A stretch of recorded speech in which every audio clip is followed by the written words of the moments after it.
West Bengal state university BA history honours 6 সেমিস্টারের সম্ভাব্য প্রশ্নের উত্তর নিয়ে আজকের এই আলোচনার video. 6 semester core paper 14 trend in world politics, এই পেপার 14-এর 5 মার্কসের সম্ভাব্য প্রশ্নের উত্তর আজকের এই ভিডিওর মাধ্যমে তুলে ধরা হবে।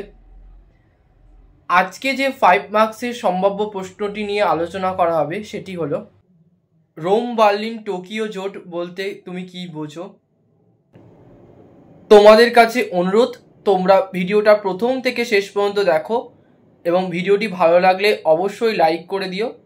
এই চ্যানেলে যদি তোমরা নতুন হয়ে থাকো তাহলে চ্যানেলটিকে সাবস্ক্রাইব করে দিও, যাতে 6 সেমিস্টারের সম্ভাব্য প্রশ্নের উত্তরগুলো তোমরা পেয়ে যেতে পারো।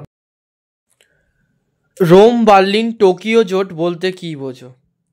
হিটলারের নাৎসি জার্মানি, মুসোলিনির ফ্যাসিস্ট ইতালি এবং জাপানের সাধারণ শত্রু ছিল রাশিয়া।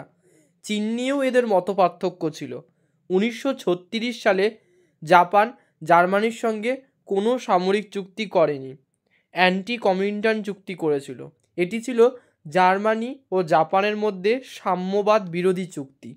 1937 সালে ইটালি এই অ্যান্টি কমিন্টার্ন চুক্তি স্বাক্ষর করলে রোম বার্লিন টোকিও অক্ষশক্তি জোট গঠন সম্ভব হয়। 1940 সালে জাপান জার্মানির সঙ্গে সামরিক চুক্তি করলে অক্ষশক্তি জোট পরিপূর্ণতা পেয়েছিল। প্রথম বিশ্বযুদ্ধের সময় ইউরোপ যেমন পরস্পর বিবাদমান দুটি রাষ্ট্রজোটে বিভক্ত হয়ে পড়েছিল, দ্বিতীয় বিশ্বযুদ্ধের আগেও ঠিক একই অবস্থায় পরিলক্ষিত হয়।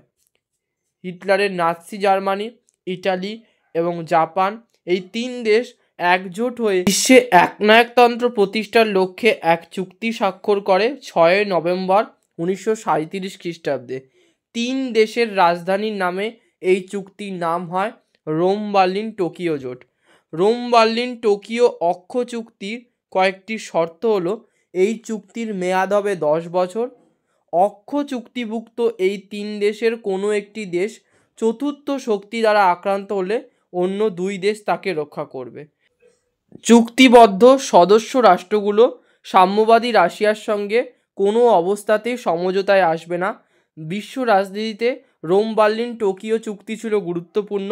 এই চুক্তি একনায়কতন্ত্রের প্রসার ঘটায়, সাম্যবাদের প্রসার রোধ করে এবং এই চুক্তি জবাব হিসাবে ইংল্যান্ড, ফ্রান্স, রাশিয়া পাল্টা শক্তিজোট গঠন করলে বিশ্ব রাজনীতি দুই শক্তি শিবিরে ভাগ হয়ে যায়।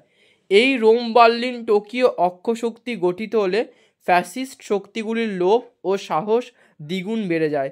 হিটলার পোল্যান্ডের কাছে পোলিশ করিডোর দাবি।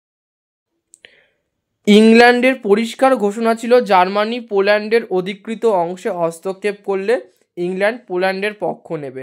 এই হুমকিকে নস্যাৎ করে হিটলার পোল্যান্ড আক্রমণ করে।